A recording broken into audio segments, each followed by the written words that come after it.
Quoi manger quand on veut faire baisser le diabète et équilibrer la glycémie? Comment le manger? À quel moment manger ces aliments? C'est ce que je vais vous raconter dans cette vidéo et même si vous n'êtes pas diabétique, écoutez bien parce que les conseils que je vais vous donner aident aussi à réguler le taux de sucre en général. Ça aide à être équilibré et à perdre du poids. Bonjour tout le monde et bienvenue dans cette nouvelle vidéo. Bienvenue sur notre chaîne Charles.co. Charles.co, c'est une chaîne YouTube bien sûr, mais c'est aussi un programme pour perdre du poids, pour équilibrer l'alimentation durablement, sans faire l'effet yo-yo. C'est le fameux programme Cercle que beaucoup d'entre vous connaissent déjà. Pour dire rapidement ce que c'est le programme Cercle pour les personnes qui viennent de nous rejoindre, qui ne connaissent pas, c'est un programme qui se déroule en 8 semaines et chaque semaine, vous recevez une nouvelle vidéo dans laquelle vous aurez des informations sur la nutrition, c'est-à-dire des connaissances à avoir parce que plus on connaît la nutrition, mieux on sait la gérer et plus on sait gérer la perte de poids de façon durable. On fait de moins en moins d'erreurs. Il y a aussi un coach qui vous accompagne, qui vous rappelle tous les jours ce que vous avez à faire pour cette période-là. Et en plus de ça, vous appartenez à un cercle, c'est-à-dire à un groupe. Ça vient de là le mot cercle. Pourquoi on groupe? Parce que toutes les études scientifiques montrent que quand on fait un travail de ce type-là pour rééquilibrer l'alimentation, pour perdre du poids, eh bien l'esprit de groupe aide à mieux réussir les objectifs, à dépasser certaines difficultés, à s'entraider. Voici donc pour le programme Cercle, et c'est d'ailleurs dans le cadre de ce programme que certaines personnes diabétiques, ils ont évoqué quelques questions et ça m'a donné envie de vous faire cette vidéo. C'est-à-dire, je ne cherche pas seulement à perdre du poids, je cherche aussi à équilibrer ma glycémie, puisque vous savez que dans le diabète, le but ultime, c'est d'avoir une glycémie la plus équilibrée possible. Glycémie, c'est quoi? C'est le taux de sucre dans le sang. Je vais vous donner aujourd'hui 10 conseils qui aide à réguler le sucre dans le sang. Et ce n'est pas quelque chose qu'il faut prendre à la légère. Je sais que je parle souvent en souriant, mais bon, voilà, c'est ma façon d'être, c'est ma façon de parler. C'est quelque chose de très sérieux dans le sens où ce que je vous raconte là dans cette vidéo et l'équilibre alimentaire, c'est à la base du traitement du diabète. C'est essentiel quand on veut équilibrer le diabète et quand on veut baisser le diabète. L'alimentation joue un rôle très important, même quand l'origine du diabète n'est pas l'alimentation. Par exemple, dans le diabète de type 1 ou diabète de type 2, mais avec une part héréditaire. Même si on se dit, mais je mangeais assez bien, je ne faisais pas trop de bêtises avant, le fait d'avoir cette maladie diabétique, ça nous oblige à modifier l'alimentation et même si on cherche toujours à avoir une alimentation amusante, une alimentation qui apporte quand même du plaisir, il faut l'équilibrer et cette alimentation que je vais vous dire aujourd'hui qui aide à baisser le taux de sucre, ça aura plusieurs conséquences. Premièrement, ça aide à stabiliser le diabète. Deuxièmement, ça fait de sorte que les quantités de médicaments qu'on prend ou les doses de médicaments qu'on prend, on va pouvoir les réduire, ce qui est une excellente nouvelle d'utiliser moins de médicaments. Et ça aide aussi à autre chose. Si vous êtes au début d'un diabète, ou si vous avez des antécédents de diabète dans votre famille, ou dans un état de ce qu'on appelle parfois le prédiabète, le fait de faire attention à l'alimentation, que je vais vous dire aujourd'hui, et qu'en plus, vous rajoutez une activité physique, une activité sportive, vous pourrez même sortir de cette phase de prédiabète. Et même chez les personnes qui ont déjà un diabète bien installé, qui de toute façon nécessitera un traitement au long cours, le fait d'utiliser les conseils que je vais vous donner aujourd'hui sera très bénéfique pour stabiliser le diabète, ce qui va diminuer les complications et diminuer le risque d'avoir des problèmes plus tard au niveau des yeux, au niveau des reins, au niveau des artères des jambes et au niveau du pénis, puisque ça peut donner des troubles de l'érection. Le diabète, c'est l'une des causes les plus courantes de troubles de l'érection et les personnes qui consultent sur Charles.co en consultation, téléconsultation de médecine sexuelle, parmi eux, il y a un bon nombre de personnes diabétiques. Voyons maintenant, rentrons dans le vif du sujet, les 10 conseils que j'ai à vous donner pour stabiliser le sucre dans le sang et aider à baisser le diabète. Et ce n'est pas juste pour faire du teasing, un tout petit peu quand même. Ne ratez pas le dernier conseil, le 10e conseil que je vais vous donner. Il va vous étonner de simplicité et vous allez vous dire, mais je n'y avais jamais pensé. Premier conseil, le citron. Le citron, un aliment tout simple et très utile puisque le citron est riche, entre autres, en flavonoïdes et on sait que l'utilisation du citron ralentit l'arrivée du sucre dans le sang et donc on a une montée du sucre dans le sang qui se fait progressivement, ce qui va faire que le corps n'aura pas besoin de réagir avec une quantité importante d'insuline par exemple, ce qui fera ensuite baisser le sucre et faire le yo-yo. Et donc ça donnera un taux de sucre assez stable et c'est l'objectif quand on a du diabète, c'est que le taux de sucre soit le plus stable possible dans le sang. Ce qu'on appelle la glycémie, vous connaissez par cœur si vous êtes diabétique, Le but, c'est que la glycémie soit le plus stable possible, qu'elle fasse le moins de yo-yo possible. Et tout ce qu'on va dire aujourd'hui, c'est dans cet objectif-là. Donc le citron, qu'on peut rajouter dans l'alimentation, qu'elle soit alimentation sucrée ou salée, on peut rajouter le citron, mais avec 2 remarques. Premièrement, pas en jus, ou alors fait maison, parce que les jus de citron, s'ils ne sont pas faits maison, ils sont enrichis en sucre dans la plupart des cas, et de toute façon, on a besoin, quand on boit, ou quand on mange plutôt le citron, c'est qu'il y ait un peu de ces fibres. Vous savez, par exemple, si vous pressez le citron, essayez de ne pas enlever la pulpe qui reste, et de mettre la pulpe, par exemple, dans la salade, si vous mettez le citron dans la salade. Habituez-vous donc à utiliser une vinaigrette à base de citron. Ça fait bizarre, hein, vinaigrette, vinaigre à base de citron. Mais bon, c'est le terme utilisé, en tout cas un assaisonnement à base de citron, c'est quelque chose qui aide à réguler le niveau de sucre dans le sang. Deuxième aliment, la cannelle. La cannelle est une épice qui est connue pour également aider à stabiliser le niveau de sucre dans le sang. La glycémie est plus stable, donc moins de yo-yo dans la glycémie, et donc ça aide à réguler et à baisser le diabète entre guillemets bien évidemment. Et la cannelle, vous pouvez l'utiliser comme vous voulez. D'ailleurs, pour info, l'idéal c'est que ça soit une cannelle de Ceylan, simplement parce que c'est celle qui est consommable en grande quantité. Les autres sont très bien aussi, mais il faut éviter de les consommer en grande quantité. Je vous conseille aussi que ça soit en bâtonnet si c'est possible, que vous faites infuser, éventuellement en poudre, mais en bâtonnet, on est sûr qu'il n'y a pas des additifs dedans et des choses de ce type. Et la cannelle peut être utilisée un peu partout. Il y en a qui l'utilisent avec les tisanes. On en met un peu d'ailleurs parfois au sucre, la tisane avec la cannelle. Donc ça remplace le sucre et en plus, ça apporte cet équilibre sur le niveau de sucre dans le sang. Dans les aliments salés, on peut en mettre. Avec les sauces rouges par exemple, c'est souvent mis dans ces sauces-là, ça peut être mis avec des desserts faits maison, etc. En tout cas, la cannelle est connue pour avoir un rôle stabilisateur du sucre dans le sang, donc très intéressant quand on a du diabète. Troisième aliment, le thym. C'est à peu près la même chose pour le thym que pour le citron et pour la cannelle, c'est-à-dire ça fait partie de ces aliments qui aident à stabiliser le niveau de sucre dans le sang. Donc le sucre, il monte lentement quand on rajoute du thym à ce qu'on est en train de manger. Et comme il monte lentement dans le sang, il n'y a pas de pic. Et donc, on a un taux de sucre stable et on a une glycémie stable, ce qui aide à réguler le diabète. Le thym, évidemment, je parle du thym frais, idéalement en branche, pas le thym artificiellement déjà transformé avec des additifs, etc. Il perd toutes ses qualités nutritionnelles. Vous pouvez très bien, par exemple, une petite idée, prendre des branches de thym séché et de faire un petit filet de citron par-dessus avec un peu d'huile d'olive légèrement. Et vous avez une entrée qui est très bonne pour les personnes qui apprécient le thym. Sinon, vous mettez des petites pincées de thym dans les salades ou dans les aliments.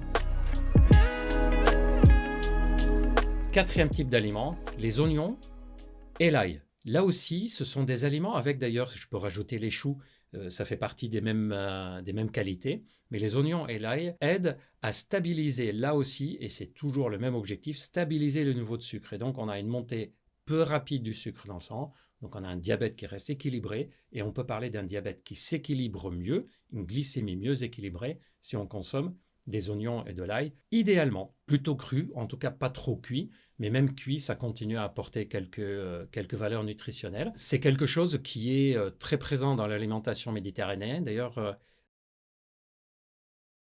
l'alimentation méditerranéenne, et c'est quelque chose qui est connu pour aider sur l'équilibre du diabète. Cinquième type d'aliment, les légumes. Là, les légumes, c'est quelque chose qui doit faire partie de tous les repas d'une personne qui a du diabète, même au petit déjeuner si vous voulez. Les légumes sont des aliments qui contiennent très peu de glucides, très peu de sucre donc, et en plus, ce sont des sucres qui rentrent très lentement dans le sang, donc il y a un équilibre de la glycémie, ce qui est très très utile quand on a du diabète. Et en plus, ça contient des fibres. Je reviendrai tout à l'heure sur les fibres, mais en gros, ce qu'il faut retenir des fibres, c'est que ça fait de sorte que ça ralentit l'arrivée de sucre dans le sang. Et en plus, ça diminue la sensation de faim, donc très utile quand on a une maladie diabétique. En tout cas, les légumes, toutes sortes de légumes, ça doit faire partie de tous les repas. C'est quelque chose de très nourrissant et en même temps, ça aide à avoir un taux de sucre très stable dans le corps. Numéro 6. Puisqu'on est dans les légumes, continuons avec les légumineuses, c'est-à-dire lentilles, haricots blancs, haricots rouges, pois chiches, flageolets. C'est la même chose que pour les légumes. Indice glycémique bas, c'est-à-dire que le sucre arrive lentement et donc on n'a pas un pic de glycémie, mais plutôt stable, riche en fibres. Et aussi, c'est très riche en protéines, donc ça peut remplacer même à certains repas de la viande, ça peut remplacer d'autres sources de protéines pour des repas un peu différents. Vous avez fait attention, donc je parlais depuis tout à l'heure de régime méditerranéen, là on parle des légumineuses. Par exemple, le houmous, c'est quelque chose qui est très intéressant quand on a du diabète. Le houmous fait maison, hein, pas celui industriel, on a rajouté plein de trucs dessus. Et un petit truc, une petite astuce avec tout ce que je viens de vous dire. Vous imaginez, c'est un de vos repas, c'est une salade de lentilles avec un peu de thym par-dessus, du citron, un peu d'oignon ou d'ail dans votre vinaigrette, un petit filet d'huile d'olive. Vous avez un repas qui est très riche en protéines, en valeurs nutritionnelles, en vitamines, en fibres, en index glycémique bas, et vous avez quelque chose de très équilibré. Vous rajoutez à ça, par exemple, une viande maigre, comme la viande de poisson ou autre, et vous venez d'avoir un repas qui est très bon quand on adore ce type d'alimentation, et qui en même temps est très très équilibrant pour le diabète. Numéro 7. Les aliments riches en fibres solubles. Ce sont des aliments un peu moins habituels dans la nourriture de tous les jours, comme l'orge, les graines de chia, les graines de lin, le son d'avoine. Ce sont des aliments qui sont très très riches en fibres solubles. Alors depuis le début de la vidéo, je vous parle de fibres, mais je ne vous ai pas dit à quoi ça sert exactement. En fait, les fibres, quand on en mange, et il y en a dans les légumes, dans les fruits, dans toute l'alimentation naturelle, non industrialisée, les fibres viennent se mettre dans les intestins. Et ce sont une sorte d'éponge à l'eau. Dès qu'on va boire de l'eau, ils vont gonfler. En gonflant, ils font une sorte de pâte gélatineuse dans l'intestin. Ils rentrent lentement des intestins vers le sang, de l'estomac vers le sang. Et en plus, c'est quelque chose qui est très bon pour le transit. Et comme ça reste comme ça, une sorte de pâte gélatineuse dans le tube digestif, en fait, la sensation de satiété est prolongée. Et donc, on a moins les coups de fringale qu'on peut avoir sans manger des fibres. Par contre, vous retenez l'idée, pour que les fibres soient efficaces, il faut boire beaucoup d'eau avec. On s'hydrate. Si vous mangez des aliments riches en fibres, comme ceux que je viens de citer, mais que vous ne vous hydratez pas, en fait, ils ne servent pas en grand-chose puisque c'est le fait de les mélanger à l'eau qui va faire que ça va gonfler. Numéro 8, un grand sujet, le numéro 8, les fruits. Est-ce qu'il faut manger des fruits quand on est diabétique? En fait, les fruits peuvent être utiles. Le citron, par exemple, est un fruit. Or, je vous l'ai dit en tout premier, les oranges, c'est dans la même classe que le citron. Est-ce qu'on en mange? La réponse est oui, parce que ça contient des flavonoïdes et ça contient aussi des sucres qui peuvent arriver de façon lente si on les mange de la façon que je vais vous dire maintenant. Jamais estomac vide, donc à la fin du repas, et on mange les fibres, c'est-à-dire on mange le fruit entier, pas le jus. Par exemple, une orange, vous la pressez, vous jetez la pulpe, vous buvez que le jus d'orange, ça c'est pas bon du tout quand on a du diabète. En revanche, vous mangez l'orange entière à la fin d'un repas, et en fait, vous apportez suffisamment de vitamines et vous apportez des fibres et vous apportez plein d'aliments qui aident à équilibrer la quantité de sucre et on se fait plaisir. N'oublions pas que quand une personne a du diabète, cette personne doit continuer à manger de façon équilibrée et les fruits font partie de l'équilibre nutritionnel, sauf que la façon de les manger quand on a du diabète peut faire de sorte que ça fait déséquilibrer ou aider à équilibrer le diabète. Vous retenez les fruits, estomac vide, le jus de fruits estomac vide, c'est la pire des choses. Un fruit mangé entier à la fin d'un repas, ou en tout cas l'estomac n'était pas vide, c'est plutôt une bonne chose. Numéro 9, les fruits à coque et surtout amandes et noix de cajou. Attention, on ne parle pas de noix de cajou et amandes salées et grillées, on n'est pas à l'apéro là. On parle de noix de cajou et d'amandes naturelles. Elles sont riches en protéines, très faible en sucre et ça aide aussi à réguler le taux de sucre dans le corps. Donc, on a une glycémie plus équilibrée et donc c'est ce qu'on appelle baisser le diabète. Quand on dit baisser le diabète, c'est pas juste le niveau de glycémie qui diminue, c'est l'équilibre qui est le plus stable possible. Donc, les amandes et les noix de cajou, mais naturelles et pas grillées. Et vous venez de comprendre pourquoi, par exemple, dans le programme Cercle, on dit souvent que si on a une fringale, c'est ce qu'il faut manger. Si on mange une petite poignée d'amandes ou de noix de cajou au goûter, par exemple, si on avait faim, c'est quelque chose de très utile, que ce soit pour équilibrer le taux de sucre dans le sang, et en plus, c'est riche en protéines, et c'est riche aussi en matières grasses naturelle et très intéressante pour notre corps, que ce soit pour le fonctionnement de notre cerveau ou même pour nos hormones. Et on arrive au dernier conseil, celui que je vous ai dit, ne le ratez pas celui-là, il risque de vous surprendre. Ce dernier conseil, c'est 4 règles à respecter. On mange toujours au calme. Pas de bruit, de stress, de choses, des gens qui nous parlent de travail, ça court partout, etc.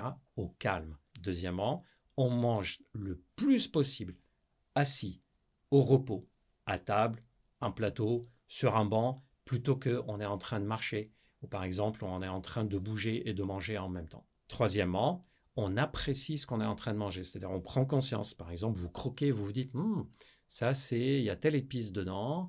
Tiens, le goût de la tomate, il est différent de la dernière fois. Tiens, ce goût de légume, je ne m'étais jamais rendu compte que je pourrais le cuire de telle ou telle façon. Le goût est intéressant, c'est-à-dire de prendre conscience de ce qu'on est en train de manger et d'apprécier le goût. Ces 3 premières règles ont un objectif principal, c'est faire de sorte que le niveau de stress soit bas. Quand on a du stress dans notre corps, il y a des sécrétions d'hormones comme la noradrénaline, qui peut accélérer le rythme cardiaque par exemple, faire monter la tension, et aussi on a des sécrétions de cortisol. Plus la cortisolémie est élevée, plus le taux de sucre va être déséquilibré. Et c'est quelque chose de très connu par les personnes qui ont du diabète.